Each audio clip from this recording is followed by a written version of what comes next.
Hi, welcome to RD Bootcamp's podcast titled Cultural Considerations. I'm Kari. I'm the owner and founder of RD Bootcamp, the RD exam test prep company. And I also have a private practice where I stay in tune with what's going on in nutrition. And hi, everyone. My name's Anna. I am a tutor and group class instructor for RD Boot Camp. I'm also a clinical dietitian at a local inpatient hospital near me. And we are both here to help you connect real life practice with RD exam day success.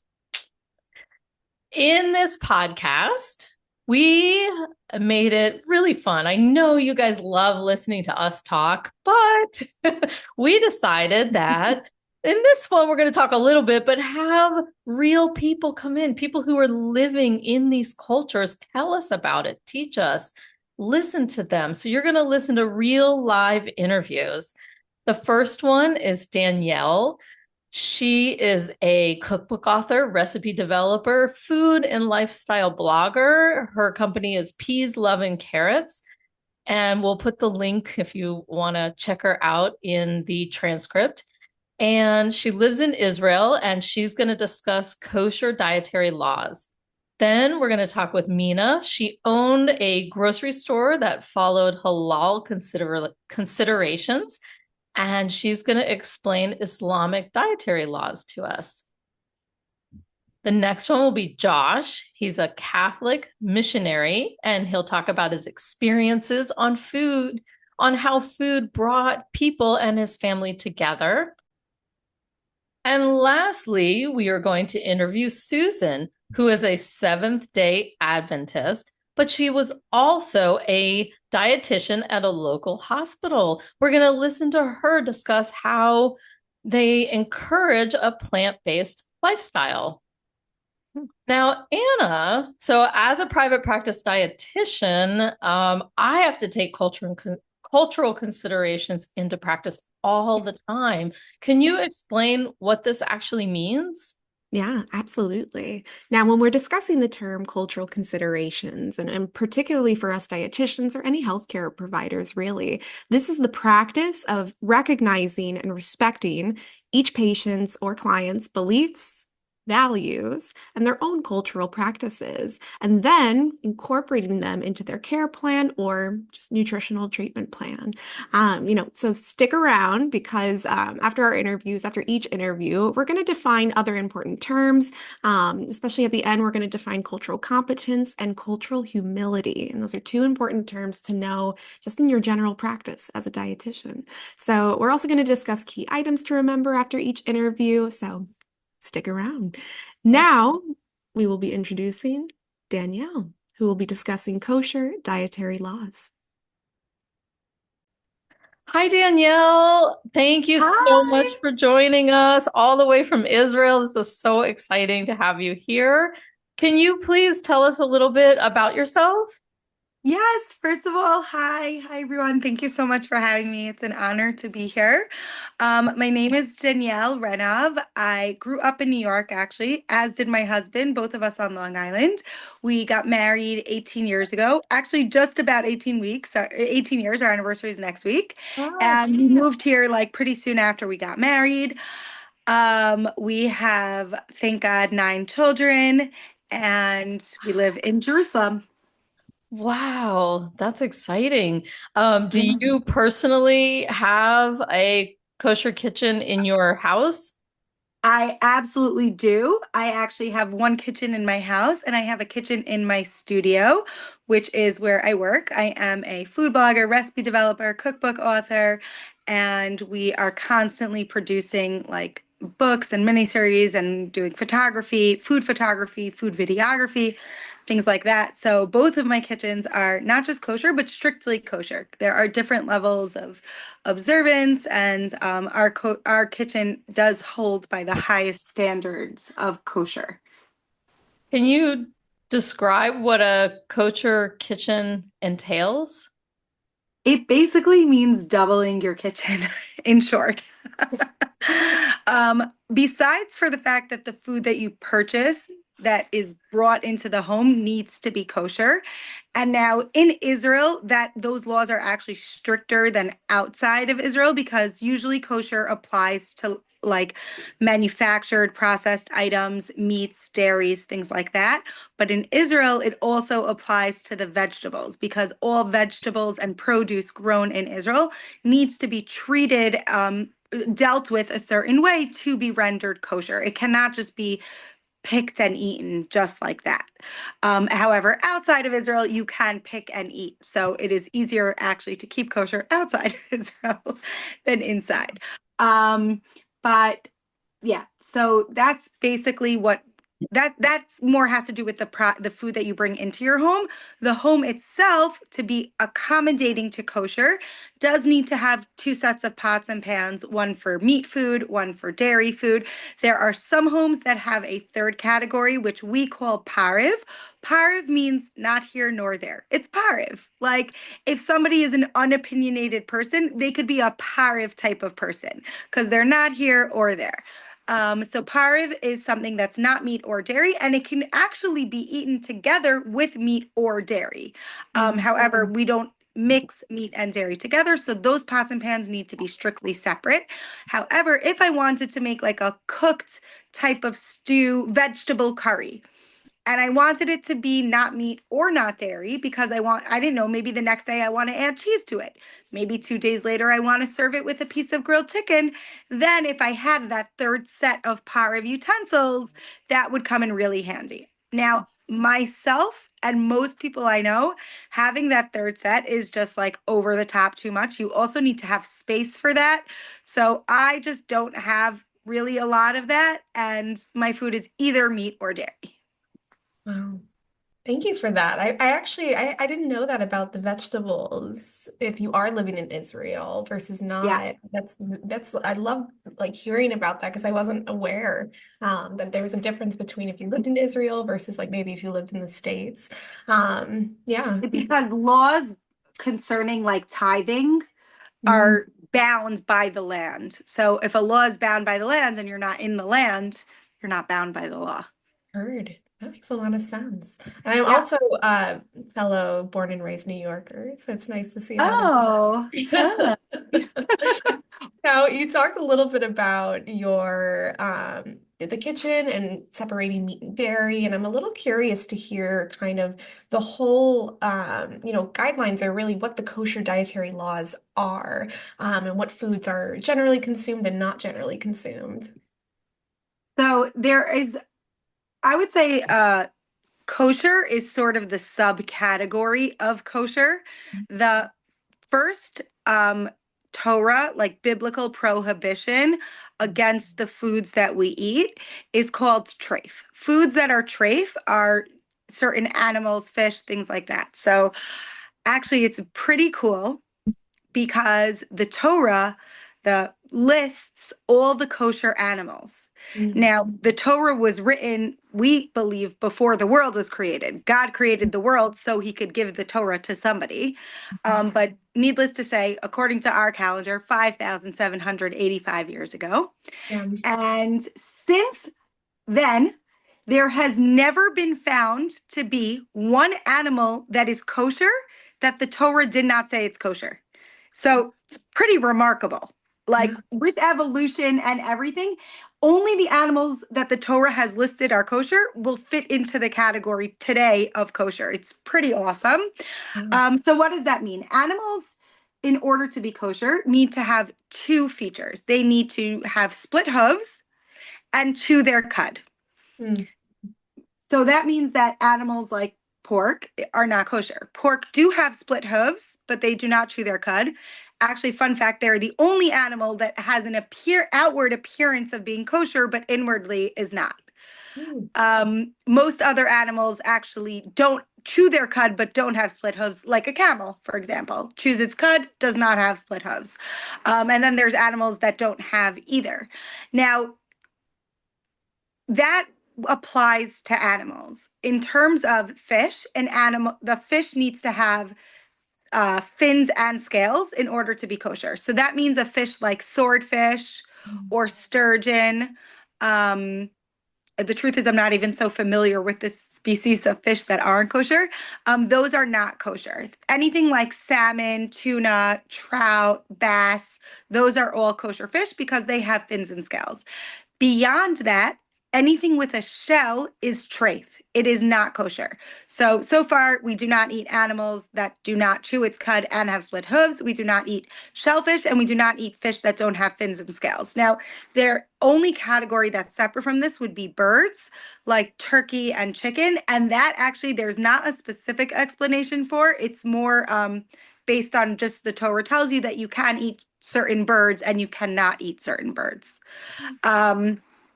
So that basically covers all the proteins, I think. Now, on top of that, it is prohibited to, I'm sure you've heard, it's like a famous, I think, I don't know what the word is, like a quote from the Torah, that we don't eat anything cooked in its mother's milk. That is where the prohibition of mixing meat and dairy comes from. Now, that means that we do not eat cheeseburgers. We do not eat chicken parmesan. We do not put parmesan on our bolognese, any of the good stuff. Yeah. We can't have it. No mixing meat and dairy. Yeah. And that is like a major prohibition, and that actually affects a lot of things. Now, mixing meat and dairy together would render something treif. So far, right, animals without split hooves and don't chew its cud, treif. Fish that don't have fins and scales, treif. Crustaceans, treif, certain birds, treif, and then mixing meat and dairy. Beyond that, there is something just called not kosher. And that is a product that potentially could be kosher. However, it's rendered not kosher due to the way it was dealt with or treated, such as cheese. Technically, all cow's milk cheese, sheep's milk cheese, goat's milk cheese, those could potentially be kosher. However, there are laws concerning how the milk is taken from the animal. A lot of the kosher dietary laws have to do with health, which actually is pretty cool because science has sort of caught up to things that the Jewish people had a tradition about already. And a lot of the laws have to do with animal cruelty, and the animals need to be dealt with in a very specific way. And that includes how we milk them, how their milk is processed even after, all those kinds of things. So technically, any kind of milk, any kind of cheese could be kosher. However, it would have to be made humanely according to the Torah laws, but also the enzymes used to coagulate the milk would have to not be derived of an animal, which is actually very common in cheeses. So we would have to use a vegetable based like rennet or enzyme in order to create the cheese. On top of that, the animal itself, once it is shechted, which is the Jewish Hebrew term for how we, I don't know what the right word is, how we unalive the animal. Once it is shechted, it does need to be examined by somebody who we call a mashgiach. A mashgiach is a kosher supervisor, and he has all the knowledge and information to check for blemishes. If the animal has any internal or external blemishes, it would not be considered kosher. I was just reading about that, which also was new to me, of just about the general appearance and the treatment of the animal. But it sounds like it really does come from a lot of like avoiding cruelty with the animals and Yeah. how meat and dairy is produced. Thank you so much for that. And when you're discussing, when you're only when you're following kosher, you must eat kosher foods. When let's say one of our patients, as a dietitian, I work with a lot of patients who are going to end up grocery shopping for themselves, right, once they leave the hospital. And what labels should I be looking for as a dietitian when I'm serving food to my patients? Because they know their labels, they know what to look for. But as a dietitian, I'm curious, like what labels, if I'm serving food to a kosher patient, should I look for, and what's the difference amongst them? That's a really great question. The most common label worldwide that you can find on any product you pick up in any grocery store in the world actually would be an O, with a U inside. It's a circle with a U inside. That is actually the symbol given by the Orthodox Union to brands of products that are certified kosher. Now, this is a great service they do for the Jewish people by putting their labels on products, because it is a very trusted organization. And if you see an OU on any product, you can pick it up and confidently go home and eat it, cook with it, and do whatever you want with it. There are many other organizations like that. For example, OK, Star K, CRC, things like that. But however, there are also different levels of observance. So there are many symbols that will come from a reform community or a conservative community, which is amazing and so special that they have that. Not everybody will eat that though. So very often when you, let's say specifically like a place like Trader Joe's, I would say depending on your level of observance, you can eat all the labels there, or you have to be a little more selective and you can actually Google if the certification you are seeing comes up under an Orthodox whatever, like if it's approved by other Orthodox like rabbinical councils. So the CRC, which is the Chicago Rabbinical Council, they actually have a very helpful website where you can look up symbols according to the symbols, according to the letters, according to where it comes from, and you can see if they approve it. And these organizations actually are really wonderful because they're not competing with each other. Like the OU will tell you that it's okay to eat the CRC, the OK, the Star K, things like that, and that vice versa, you know? It's more just about the level of observance while the product is being made. So different levels of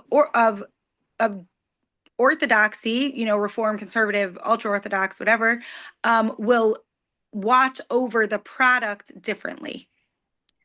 So let's say the OU, when you go to a Lay's potato chip factory, you will actually find a rabbi in the factory, because he is the OU representative watching over the process. It's pretty cool. Yeah, that is really cool. When you mentioned parv foods, what type of foods were you talking about? Okay, so all produce is parv. Okay. And actually fish is parv. Salmon, tuna, all of that is parv. There are customs within the Jewish community where some people do not mix fish and dairy. So they will not cook their fish inside of butter, even though it's parv. They will eat it at the same meal, but they won't eat it together in one bite. So no tuna melts or bagel lox and cream cheese. However, that is a smaller minority. However, nobody will mix fish and meat. So no surf and turf. You can eat it at the same meal, but it has to be on different plates. We don't mix it together. Now, it does go a little bit deeper than that, where when a person eats meat, after he eats the meat, his body is actually rendered meat at that time. And he cannot eat dairy. There is a waiting period before he can eat dairy. So that is actually based on where you come from. Jews from Holland wait 1 hour. Jews from Eastern Europe wait 3 hours. Jews from like different parts of Eastern Europe wait 6 hours. The waiting period depends on, you know, the tradition of your family and where you come from. It usually goes by the father's family. And you cannot, right. So you need to wait between that. However, if you were to eat meat and you wanted to eat parv, you would have 0 waiting period. The waiting period only applies going from meat to dairy. In fact, if you eat dairy, you do not have a waiting period either. You can go to meat. You just need to wash your mouth out. You know, wait 2 minutes, take a drink of water, something like that. Yeah. So that's like a lot of Jews, we call it fleish phobia. Fleisch is the Yiddish word. Fleischigs is the Yiddish word for meat. And fleisch phobia is like, you know, women like me that won't eat a grilled chicken salad for lunch because we need our like 3 o'clock coffee to get through the day, you know? So you want to stay dairy until later at night so you can have your coffee. Oh, okay. I like that. Since you are a cookbook author, which is really amazing, recipe developer, what are some of your favorite meals that you can remember? Maybe something that it's a story surrounding a food in your life that, So, it's Jews have a lot of opportunity to eat because we have a million holidays. So, I don't even know how a dietitian or a nutritionist would deal with something like that because I don't know how any Jewish person could stay on a consistent diet. Like, it's so crazy. Food is so tied into our traditions. Um, so actually, I have a daughter that's celiac, and it's wildly challenging because every Friday night and Saturday we're faced with a dilemma of challah, which is, so yeah. integral to our Shabbos tradition. Um, Luckily, recently we have like gluten-free flours that we can make challah dough with, so we do that. But it is hard to have dietary restrictions on top of kosher restrictions. Um, but we manage. I would say one of my favorite foods, actually, the recipe is in one of my cookbooks, is Moroccan fish. My mother was born in Morocco. Her family is Moroccan. One side of her family came after like the destruction of the Second Temple, and one side of her family came from Spain. Actually, her maiden name is Corcos, which is the name of a town in Spain. They came during the Inquisition, and they lived in Fez ever since. Um, Moroccan fish is like pretty traditional in every Moroccan home, but it's actually traditional in almost every Jewish home now, like almost as much as gefilte fish. There was just so many more Jews in Eastern Europe that gefilte fish became like widely popularized. But I think since so many Moroccans ended up coming to Israel, and actually since like the advent of social media and exposing it, I mean, so many Jews all over the world make Moroccan fish now. It's so delicious. It's basically like a fish that's stewed in a saffron broth with peppers and hot peppers and chickpeas. And my mouth is watering. I'm so excited because Shabbos tomorrow night, and we do not have a Friday night without it. Um, and then you like dip the challah into it, and it's an experience because first of all, you smell it cooking all day Friday, and it's just amazing. And then you have Kiddush, and then everybody makes washes their hands like the tradition makes the blessing. We make the blessing on the challah. Everybody eats the challah with a little bit of the salatim, which is very traditional on Friday night. And then I go into the kitchen and I bring out this like hot, steamy plate of this like juicy, delicious. I mean, the smell just like overpowers you. And then it's beautiful. It's such a beautiful dish because saffron is like the most gorgeous color mixed with the green jalapenos and the red peppers and the chickpeas and the orangey salmon and the bright green cilantro everywhere. So you smell it, you see it, then you get to put it on your plate and you like dip the bread into the juice, and with your other hand you're holding the fork. So one hand has the bread, one hand, and the bread is like pushing the fish onto your fork. So now you're feeling it, you're experiencing it, and then you're tasting it. And it's just like a whole sensory experience. And it's just, I don't know, it's one of my favorite foods. And it means so much to me because I grew up eating it. My grandmother made it every week for us, and my mother made it every week for us. And now I get to make it for my family. And my girls, if it's not on the table, they're like, what happened? What happened? You said it was Shabbos. Like, Okay, now I want to make this recipe. That sounds Yes. you got my mouth watering too. Oh, it sounds delicious. Is it it is it in is. one of your cookbooks? Like, could I purchase your cookbook somewhere Yeah, and yeah, get this recipe? Because now I want to go make that. it's in the first cookbook. There's two cookbooks. The first one is Peas, Love, and Carrots, which is the name of my Instagram at Peas, Love, and Carrots. So it's Peas, Love, and Carrots, the cookbook. And the second one is actually part of a series. It's the first one. It just came out. It's called Micro Peas. And this one is boneless chicken. So Micro Peas, the series is a series of small books, like small in size, but like kind of tiny but mighty.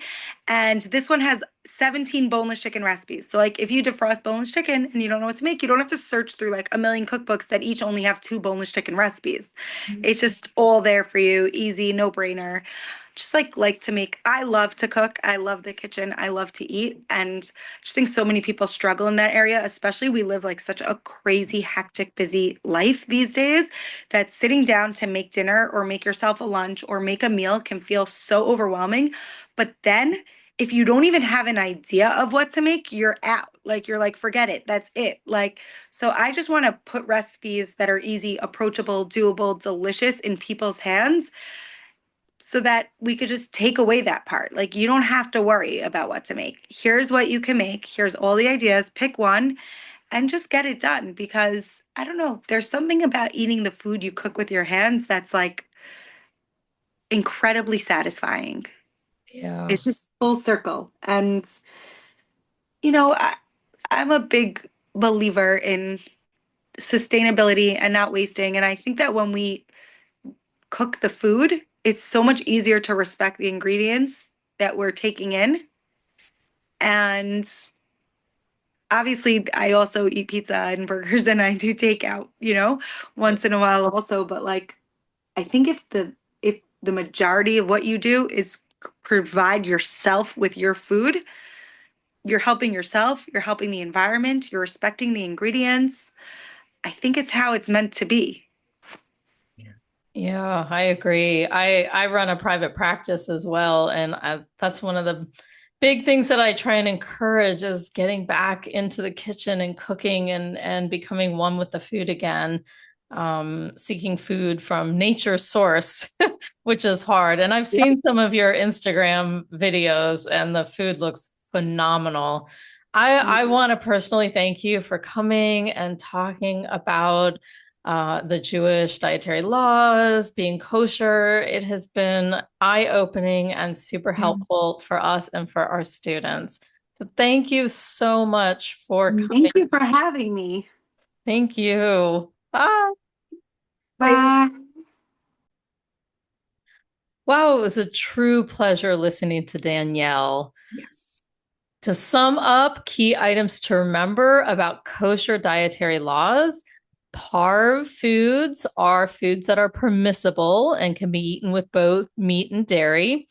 Then we have kosher foods, which mostly applies to, well, she said grains too in Israel, but meats is something that we have to consider. Yes. And treif foods, which are inherently not kosher and not permissible. And these include shellfish, pork, and don't forget gelatin, and animals, for example, like rabbit. And meat and dairy cannot be consumed in the same meal, and a kosher family tends to have a kosher kitchen where it's divided in two. So you have a meat side and a dairy side. And there's a lot more in the cultural considerations. We have a unit under food service, which is a cultural caterer. And it is such a fun video to watch. And it touches upon a lot of the kosher laws and that we didn't discuss here today, but it also touches upon a lot of other cultural considerations that we're not even discussing in this podcast. So please check it out. It's one of the units, and the video is really fun. It's this little chef that goes around to a bunch of different and helps cater meals for different events for different cultures. Anna, do you have anything else to add to the kosher dietary laws in particular? Yeah, so it's important to remember, right, which foods are permitted and which foods may not be, right? And if we remember from what Danielle said, it depends on the cruelty of, how the animal was slaughtered. Specifically, remember, right, fish have to have fins and scales like tuna, salmon, herring, and pike. These are all allowed, right, under the kosher dietary laws. Now, predatory or scavenger birds are not generally consumed or allowed. Now, I mentioned the cruelty before. If you remember what Danielle mentioned, there has to be proper animal slaughtering with complete draining of the animal's blood. the animal must not contain any external or internal blemishes or deficits, which helps overall prevent animal cruelty. And now I'd like to introduce Mina, who will be discussing Islamic dietary laws. Hi, Mina. Thank you so much for joining us. Could you please tell us a little bit about yourself? Sure. Hi, Kari. Thank you for having me. You're welcome. So my name is Mina. I was raised and born in Afghanistan from, of course, a Muslim background, a Muslim family. Um, Moved out of the country at the age of 12 with my family after the political troubles in the country, and lived there for over 10 years and got married and moved to the US. So that's a little bit of my life. Interesting. And you mentioned that you owned a grocery store here in the US? Yes, so I moved here, and after I got married, my husband and his family, mainly his dad, owned a grocery store, a small international called International Hotter Market Grocery in Torrance. And of course, most of the customers were from Middle Eastern background, from from Iran to Egypt to Lebanon to Syria to, Saudi Arabia. So, and of course, we did carry halal meat because that was mostly the requirement from our customers.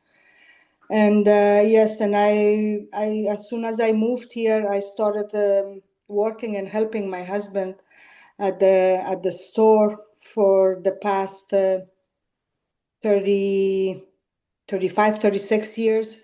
So till we actually had to close down a few months ago. Yes. It's really interesting that you mentioned this term, Mina, halal, right? And for our students and our listeners, for halal foods, which for our students translated means lawful or permitted. What is it, Mina? What are foods considered halal versus maybe haram, which we know means forbidden in translation? So what is the difference between those foods? If you could tell us a little bit about that. So halal mainly it's mainly for the meat, and it is mainly the way the animal is slaughtered. Mhm. And all animals, cow, chickens, even camels, goat, sheep, of course, with the exception of pork. It is the way they are slaughtered is just with a very sharp knife. They cut the neck in a manner that all blood has to be drained. So that is the main idea of halal. It has to be done by a Muslim, of course. The name Allah has to be mentioned before and during the process. So this is mainly what halal is. Thank you. And in comparison, is more considered foods that are forbidden, and we can of course categorize that under non-proper slaughtering of that animal. But tell me a little bit about what foods might be considered haram other than just foods that aren't slaughtered in that proper manner. Well, mainly pork. Pork meat is the number one haram food category that most Muslims would not touch. Then one other thing also to be mentioned, very important. Almost all seafoods are halal or considered halal. Almost all seafood. So coming back to haram, which is mainly pork and any products derived from pork. One which is very common is gelatin. Yeah. That's and I think mainly products that are derived from pork Absolutely. And that that are makes a lot of absolutely sense. forbidden. Yes. Yeah, and gelatin, especially for our students, that's in a lot of products that you wouldn't think. A lot of Yes, candies and yes. like common snack items have gelatin in them. So that's something definitely important to keep out for, especially, as dietitians when we work with clients, Mhm. and we're recommending certain foods. And I was doing my research on specifically haram foods. I also read that aside from gelatin and I think it was poisonous fish, is that correct, Mina? That's the type of fish that's not considered halal as any like jellyfish or blowfish. Is that correct? Yes, I think those plus shellfish. I Shellfish. think so. Yes.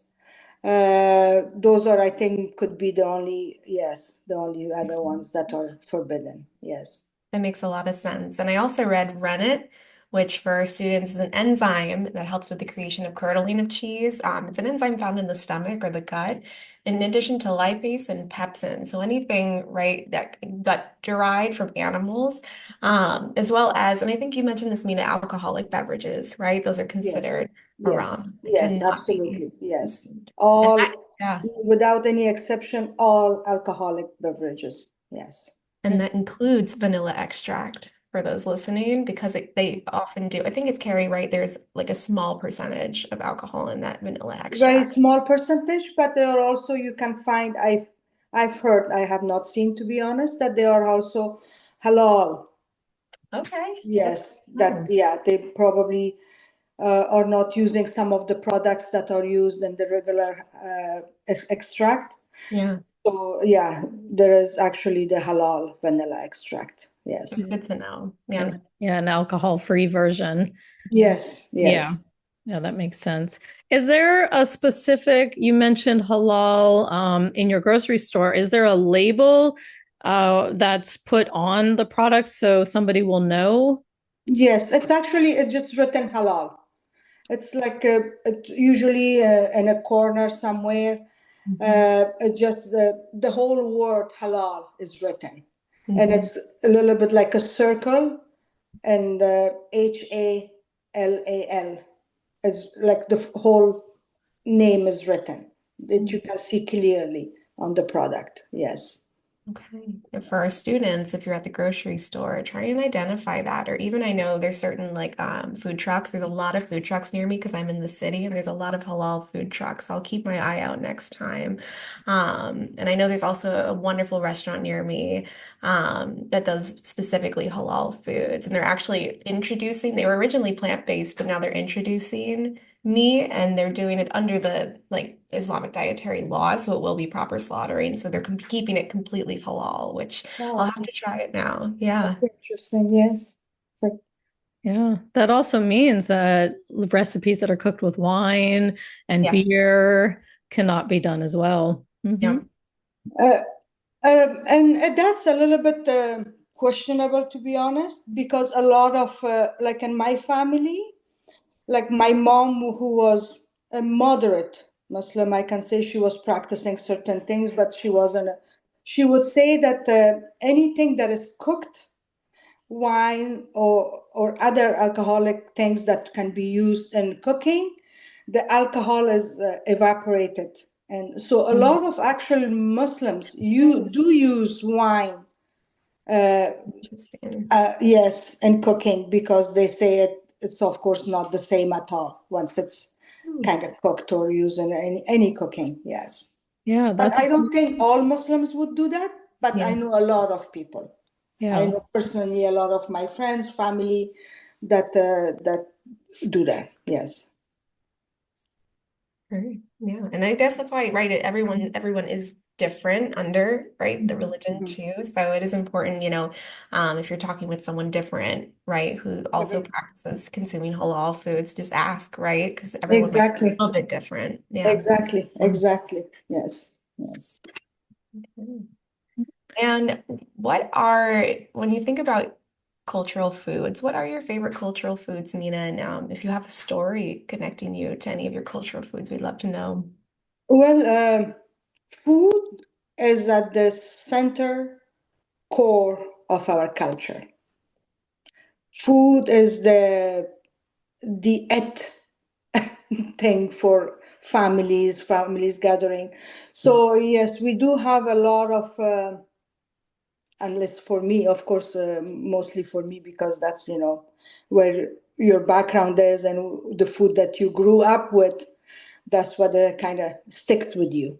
But we do have of course, our main thing is rice. There's a lot of rice, and of course, meat. A lot of meat dishes, meat stews, different kind of, a few dozens different kind of meat stews, and at least more than a dozen different kind of rice dishes. So there is a lot that is hard for me to mention or pinpoint one. Yeah. But I love most of our food. That's, to be just very, very honest about it. Yeah, I think that's a great answer, right? You can't just choose one. There's so many beautiful memories associated with them all, and they all Yes, sound absolutely. fabulous. Absolutely. Yes. Beautiful. Well, thank you so much, Mina. Yeah, Of there is a holiday, Ramadan, correct? That Yes. you fast. Yes. So I have two questions. Sure. Can you tell us a little bit about Ramadan? And then the other one is what is, when you break that fast, what is the food you go to first? Ramadan first is for 1 month, and it's you fast from sunrise to sundown. And mostly families, from what I remember, even in my childhood, because I feel like maybe through experience, they had learned that to start with something very light, they would start with soup, like a very light vegetable soup. And of course, after that, there will be like a dozen festive dishes. But from what I remember in my family, and when I got married in my husband's family, they would open their fast with a bowl of soup, very light soup. And then, of course, again, rice and all the other things that would follow. Yes. Yeah. What about dates? I hear a lot of dates.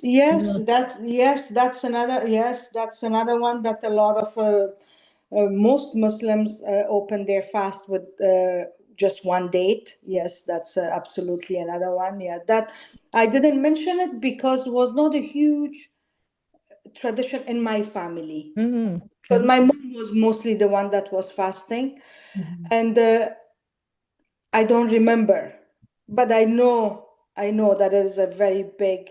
Uh, it's for most Muslims is the way to open fast is with a date. Yeah, Yeah, yeah. Yeah, they're delicious, so I can I they can are. see They that. are. They are. Yeah. But is there a favorite, something that your mom cooked, that one of your favorite meals from when you were young? Yeah, yes, I think one of my favorite dishes from my mom. It's a rice dish. It's uh, it's usually made with. It's a stew that is made with the chicken, and just it's very plain. Not a lot of spices. Not a lot. Maybe I remember she would put maybe like a tablespoon of tomato paste to have the color. But the sauce itself, with what the main thing, cardamom, saffron, which gave the flour of the flavor of the stew.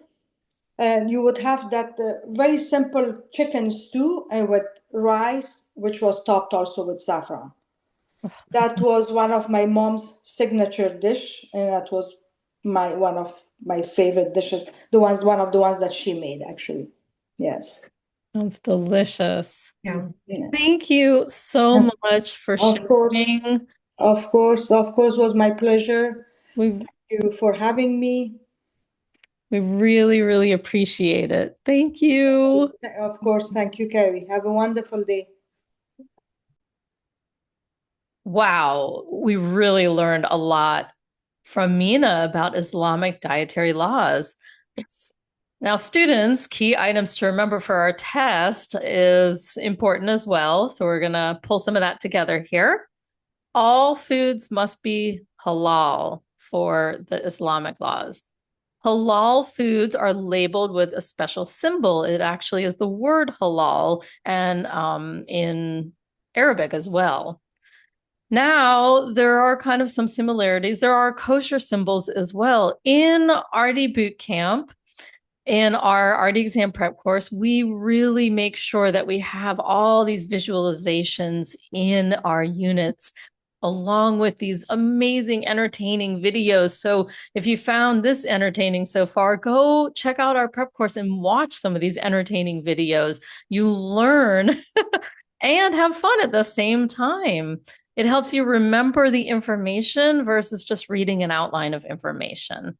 So, Anna, the similarities, there are some similarities, right, between kosher and Islamic dietary laws? Yes, and I'm now noticing, right, kind of common similarities, especially particularly students. I want you to take home today that they're both for both dietary laws, there must be proper animal slaughtering with complete drainage of the animal's blood, in addition to what Kari mentioned about having specific labels to look out for to ensure it's either kosher or halal specifically, as Mina discussed.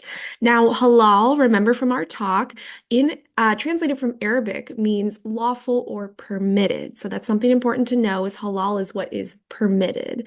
This is separate from haram, which is additionally translated from Arabic to mean almost forbidden, right? And includes any products which are deemed, unhealthy or harmful to life. And now, revisiting halal foods, we want to look for anything that has the halal symbol. For haram, this includes any of the following. It includes swine, including pigs and boars, birds of prey like eagles and hawks, carnivorous animals, including alligators or bears, insects and amphibians such as frogs and salamanders, poisonous fish like blowfish and jellyfish, any animal not slaughtered under halal regulations. We also want to remember that any meat that contains blood is not permitted, and alcohol, including vanilla extract. There is, as Mina mentioned, non-alcoholic vanilla extract, but we do want to remember that our common grocery store vanilla extract may not be permitted. So that is our haram food. So that's important to remember. Some other specifics that we mentioned are rennet, which is that enzyme that curdles cheese, lipase, pepsin, and gelatin. That's something to really remember, right? Gelatin comes from pork-based products, so looking out for gelatin in your common candies is important. And then any fats or animal shortening and lard, those are all considered haram foods. So remembering the difference between each is really important. And like Kari mentioned, we have some great videos online on our individual modules, so go check it out. Now, we will be introducing Josh, who will be discussing Catholic cultural considerations. Hi, Josh. Thank you for coming to talk with us. Can you please tell us a little bit about yourself? Yeah, absolutely. Thanks for having me on. So yeah, my name's Joshua Martin. I grew up in a Catholic household, have a big family. I've got 8 siblings, 7 brothers, 1 sister. So it's always kind of crazy around the house and whatnot. I went off to college out in Kansas, studied international business and marketing, where I really had my own encounter with the Lord and was able to kind of dive into my faith in a new light. And then I've been working as a Catholic missionary at San Francisco State. So working and walking with students as they are curious and desire to learn more about the Catholic Church and the faith and all that. So, yeah. That's fantastic. Thank you. Yeah, Looks like you're in the industry of helping people. So that's wonderful to hear.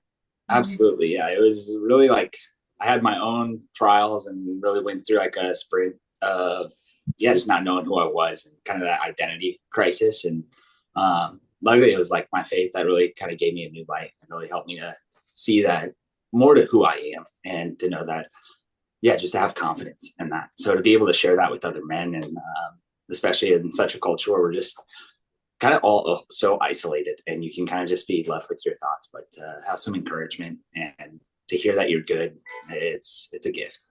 Thank you. That's amazing. And Josh, you mentioned having quite the big family there too. You were mentioning that before. And I love the way that you talk about your connection to your religion. And I'm curious about that connection with family. Like when I think my big family, I think about all of our like Thanksgivings are like 30 plus people. We get out like the round tables. And when I think about the Catholic religion, I think Lent is very symbolic and important, right, for the Catholic religion. When you think about when you've participated in Lent in the past, do you mind explaining to our students and for us too, kind of what the dietary guidelines or food traditions are, kind of thinking about when your family does participate in Lent? Yeah, absolutely. So Lent is kind of like just a little explanation behind what Lent is. So during Please. Jesus Christ, when he was on the earth, he kind of spent 40 days in the desert. This is kind of right before he like started his ministry. And then through that, it's like he goes into Jerusalem and starts spreading the word. And then through the next 3 years, he ends up like being crucified on the cross.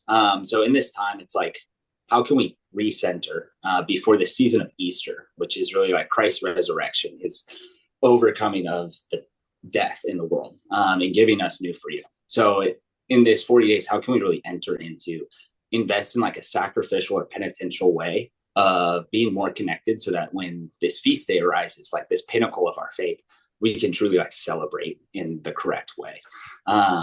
So it was growing up just in understanding Lent. It was kind of like the dietary restrictions. It's funny. It's really the big one is like during Lent, they asked that like during Fridays we abstain from meat. So just have meals that don't have meat in them, which is like a lot. It can be like somewhat strenuous to kind of think of like something else, because meat's just easy protein and whatnot. But you can still like have a fish meal or shrimp, like seafood's okay. Excuse me. But then there's also like three aspects of Lent that we try to dive into, and that's kind of almsgiving, fasting, and prayer. So that center one of fasting is kind of like, what are we going to give up? Something that we enjoy, something that we like, whether that be like candy or sweets or caffeine. It could be even just like you could give up meat for the 40 days, but giving up something that is going to be somewhat of a sacrifice, but that is going to allow you to like enter into your faith in a deeper light, so that when this time of celebration comes and you're able to truly feast, you're able to do that well, and to know that like, wow, I've really missed this substance that I've been craving, and I can really celebrate this season well. Is the fasting that you described always of food or drink, or is it abstaining from something? And do you have choices? Yeah, so there's a lot of freedom to how you want to go about it. There's no real like set guideline that has to be food. It could be fasting in a way of like, okay, I'm gonna not watch TV for the next 40 days, or I'm gonna stay off social media, kind of those spheres. Or you could even implement something else where it's like, okay, I'm gonna actually try and set an alarm, and I'm gonna get up when it goes off instead of hitting snooze. So like we call that like the heroic minute, is kind of how it's known. And it's like, can you really like just like get out of bed and kind of give that moment and really start your day off right? And just those acts of sacrifice that help us to remember what this season is, so that we may celebrate when Easter comes. Yeah. And did you mention a time frame before of how long you participate in, like if you're giving up social media or some type of like food, how long is that time frame? Yeah, so it's a 40-day fast. So it's kind of in the church calendar. We have Ash Wednesday as kind of the start of Lent. If you might see it, it's really a popular day. The Catholic people wear ashes on their forehead in the shape of a cross, and it's kind of all over. And that's kind of a signifying of like, okay, this is the beginning of this like penitential time, and it lasts for 40 days. And then we enter into what we call the Triduum, which is kind of like Christ's passion, death, and resurrection, which enters into Easter itself. So in totality, it's 40 days, and then there's a few extra days of like final preparation, but it's a little bit of a different season. And yeah. That makes a lot more sense. I can now piece it together because I know all these holidays would happen, but I never knew the actual like timeline of it. And you mentioned before that in general you avoid meat on Fridays. It was correct. Is there anything else like that closer to Easter, anything like that? Like, is there any specific foods or guidelines that y'all follow aside from just meat? Yeah. So actually, like on Ash Wednesday itself, that initial start of Lent, and then Good Friday, so that Friday before Easter Sunday, and that's kind of the day that we know is Christ died on Good Friday for our sins, and then over the next 3 days he rose on Easter Sunday. So on those 2 days in particular, we do a fast where you really only want to have one meal. So it's really like a full day stretch, but then we allow for like 2 snacks.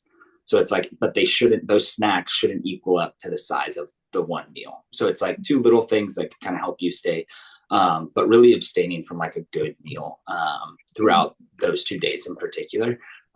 There are some people, like I've done it in the past, where it's just like, I actually choose not to eat for the entire day, and just really like make that the act of penance and like really lean into it. And then it's the next day, like you can have a good full meal, but yeah, so those 2 days are like really in particular, like you want to abstain from meat and then have a particularly smaller diet that day. But then like we don't want our people to be starving themselves either, or to be going too crazy with it. So it's like having the freedom to know, like, okay, yeah, like if you're sick, or like if something's wrong, or if there's a woman who's pregnant, like maybe it's not the best thing for you to be fasting, but rather like find something else that would be suitable that you could do. But like not only are you feeding yourself, but there's nutrients for like that other human. So it's just, that aspect of it. But yeah, kind of those 2 days are like the big ones that are more like restricted in a higher regard. When you say no meat, does that entail everything, like eggs, poultry, pork, seafood, dairy products, beef, or is it fish? Like what qualifies? Yeah, absolutely. So yeah, it is kind of funny because it is like there's a few different like rules and regulations to it. So it's if it's like a mammal or it's red meat in particular, that's what we try to avoid.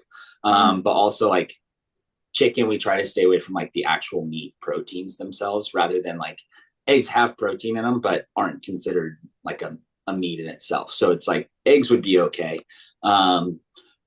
They do allow fish and like seafood, crustaceans, like all that. And then the funny one actually is like, even in Louisiana, it kind of came up in their archdiocese, which is like kind of like a subsection of like the church itself, that like they were wondering if they could eat alligator on these days. So the church actually like dove into it and realized like, yeah, it's actually like a water creature. So alligator is allowed to be eaten on Fridays in Lent and on these days of penance. So it's kind of like a fun one that like is just kind of out there. But it's like, yeah, the red meats or the meats that you find like in the farmhouse type of deal.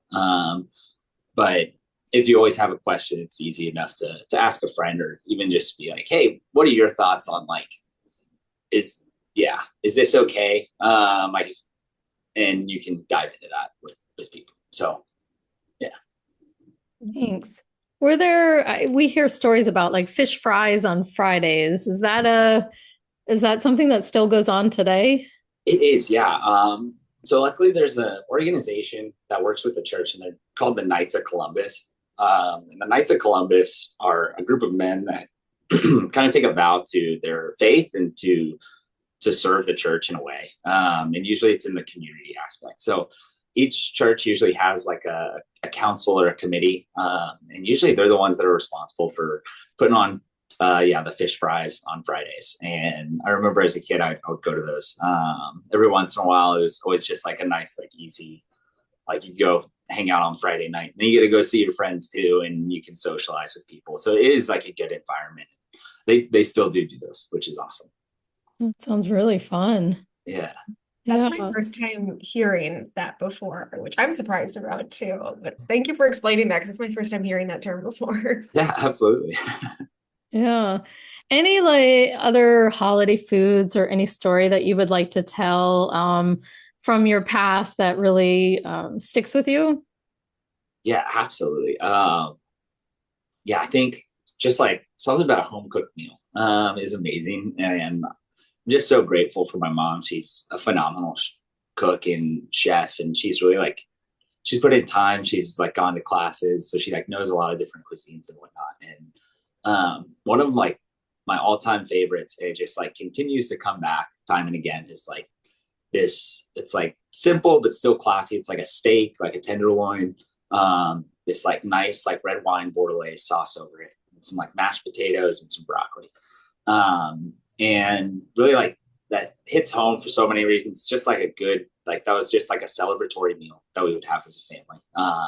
Someone like it's their birthday and they want to eat in rather than eating out. Just like that's usually what we would do. And it's just a big family favorite. But why it hits close to me was actually this last summer. It was my birthday, and it was the first time my entire family was able to be together for like the first time in 7 years, which was just such a gift. And it was over my birthday. So for my birthday, I asked that we just did a big family style dinner with that meal. And it was just such a gift to be surrounded by just those that you love, that love you, and to be just in that community and to have those memorable moments and being able to have those conversations and laugh and share those experiences. So that's the one that I was thinking of that's been rolling around my head a little bit. So yeah. This is, this is why I love food, be thinking about memories associated with food because it's so much more than the food itself. And I tell my clients that, I tell my students that, right? I tell everyone that food is so much more than just something that we're eating. It's something that really can connect us with our past. It can connect us with the feelings of love and family. And I think it's just so beautiful when you think about that from like a cultural and like religious aspect too. So thank you, Josh. That was a really wonderful story too. Yeah. Thank you. We really, really appreciate you talking to us. And thank you so much. Thank you. Yeah, absolutely. Thank you guys for having me on. And yeah, love to answer any questions if there are any later down the road. Thank you.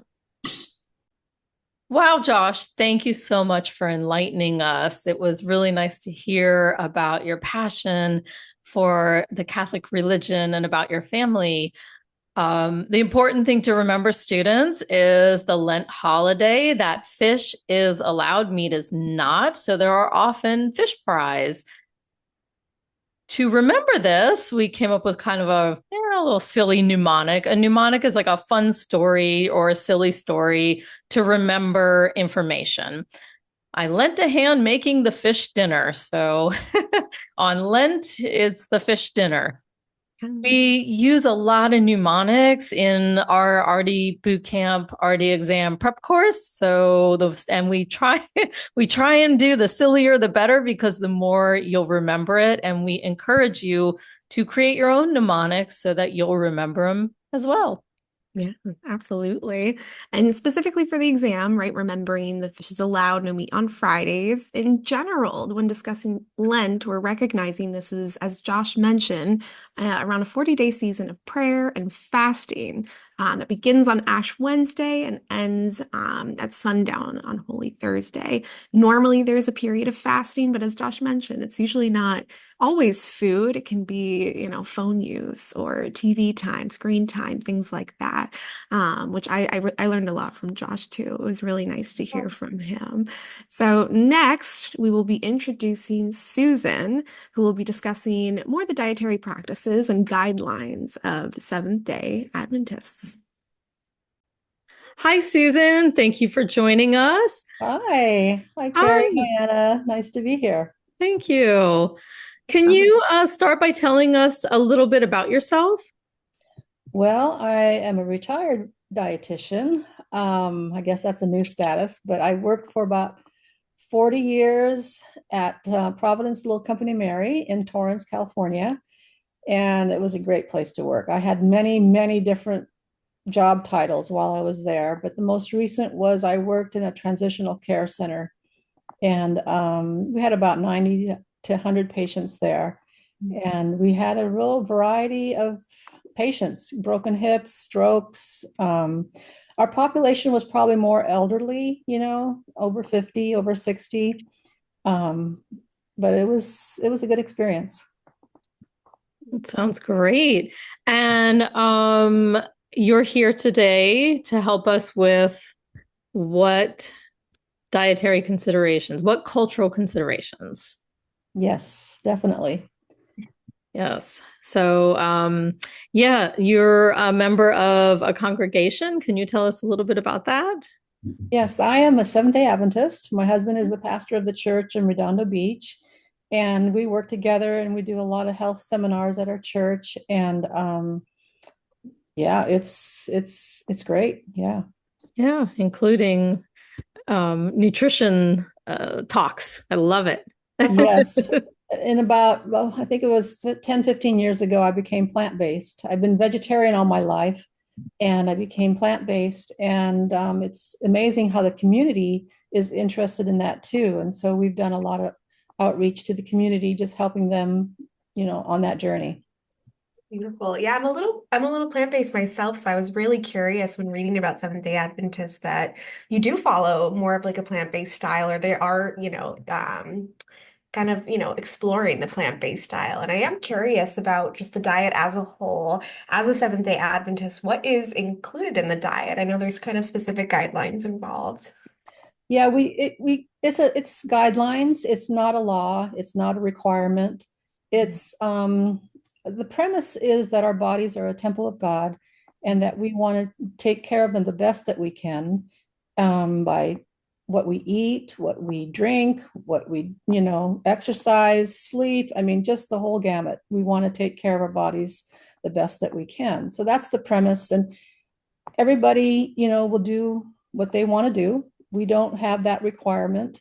Or like if you want to come to church, or if you want to be part of our congregation, you have to do this and that. No, basically, it's more of a doctrinal approach rather than a, you know, health approach. So Yeah. we want to have an atmosphere of welcome and acceptance, and we don't want to have all these rules that people have to abide by, just to become a Seventh-day Adventist. We want to make it more welcoming.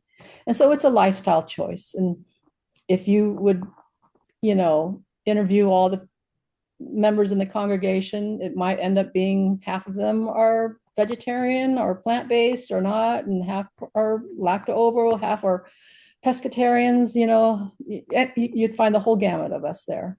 Yeah, I have seen that through working with my own clients in outpatient. Before I worked in inpatient, I have a lot of clients that actually like what were part of that organization of Seventh-day Adventists. And I found that some people like differed, right? There's variations amongst families. So I'm glad Yes. you mentioned that. And I'm curious, are there any foods that are, when following those like guidelines as you spoke about, are there any that are really not recommended versus the ones that you included that are encouraged?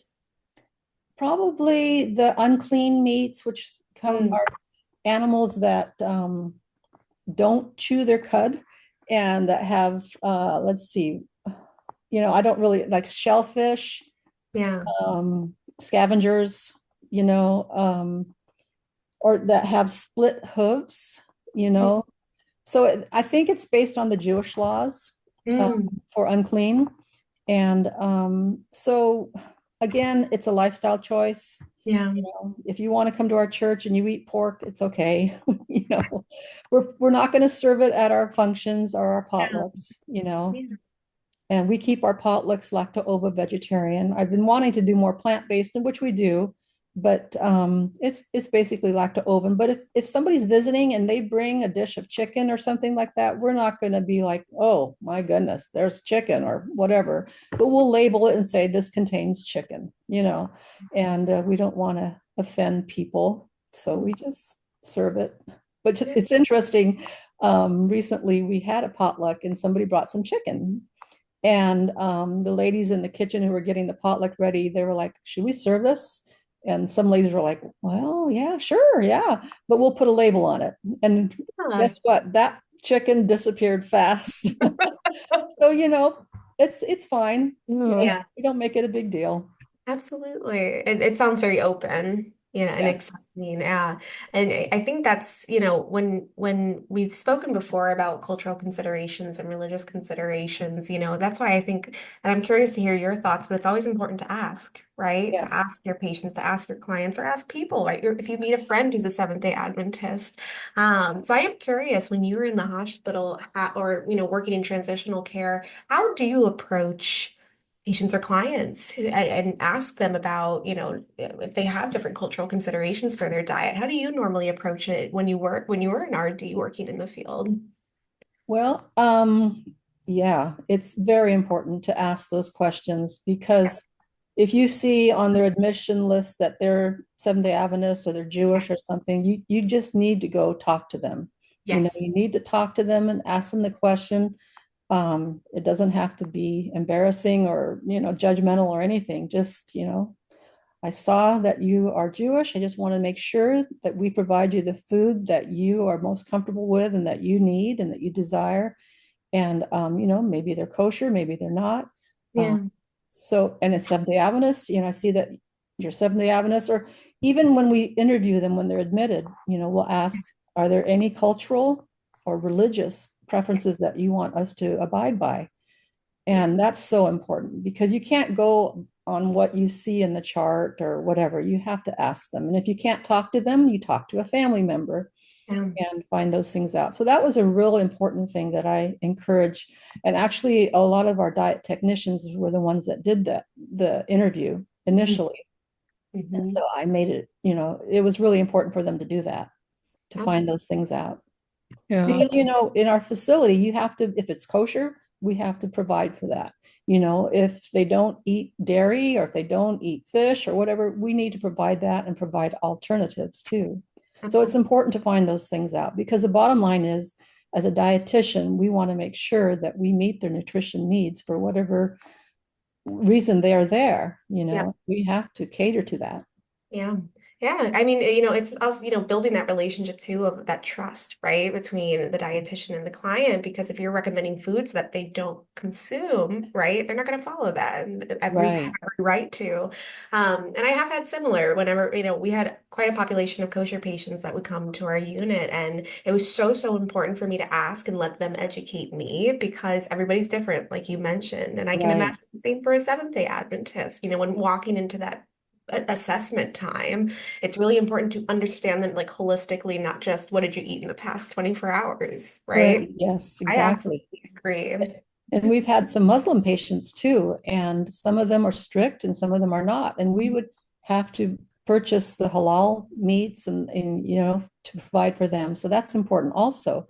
You need to take that extra step, contact food service or, whoever does the purchasing and say, we got to do this, and sometimes I even went to the store myself to get foods for patients that they could eat, so it's important. Couldn't agree more.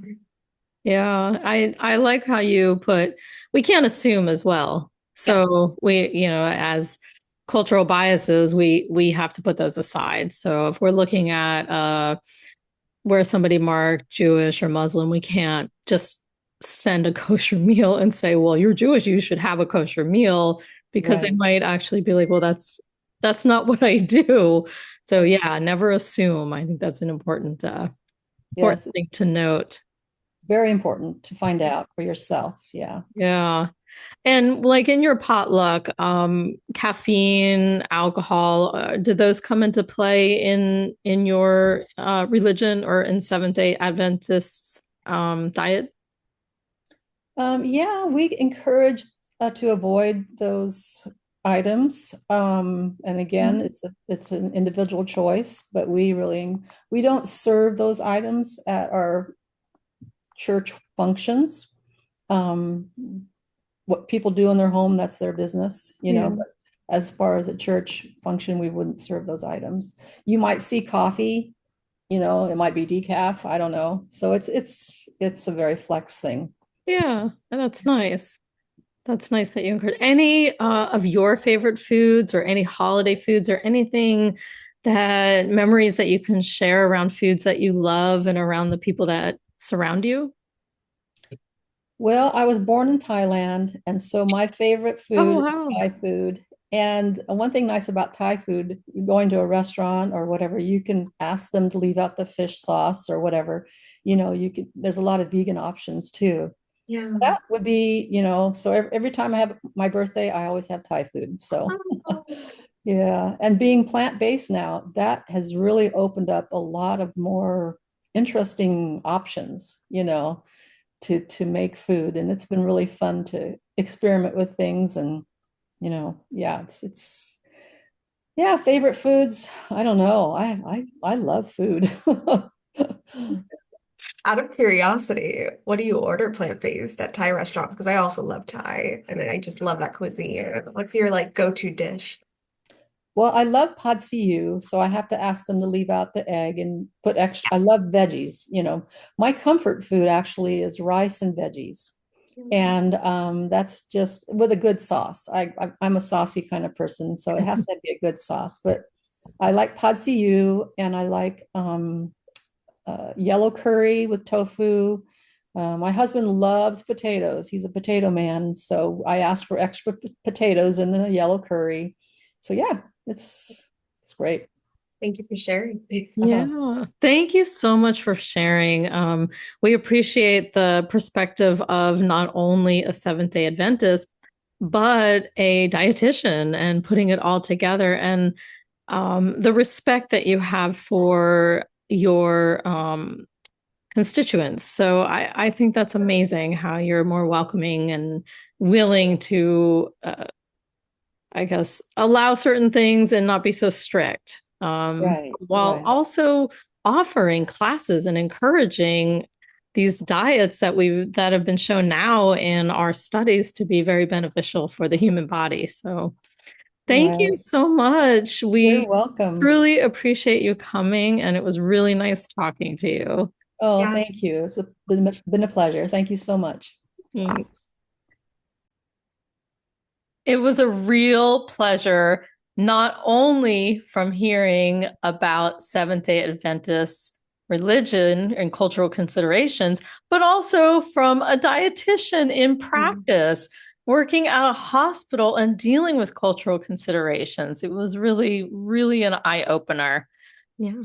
The Seventh-day Adventist religion, key items to remember, students, just kind of put it in your head. Plant-based, kind of more vegetarianish diet. Susan kind of mentioned that they're very open to different levels, and but our test question may be a little more strict. So just kind of remember that that caffeine, alcohol, and meats that are not considered clean, for example, pork, shellfish, they tend to avoid processed foods and foods cooked using white sugar.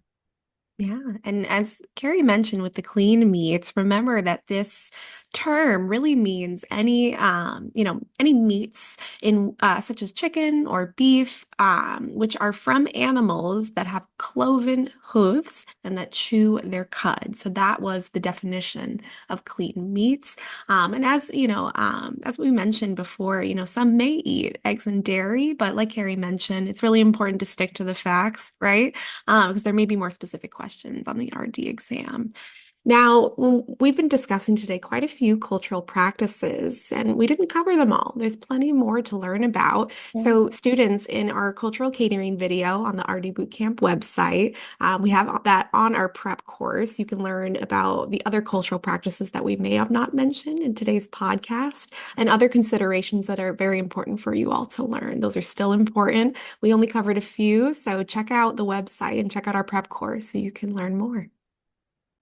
Now, as we're wrapping up, you may have heard other terms surrounding the practice of cultural considerations, such as cultural humility, which is the ongoing process of self-exploration and self-critique, right? Examining our internal biases, combined with a willingness to learn from others about their culture. So that's that term cultural humility, which is really important to understand, especially when we're becoming dietitians.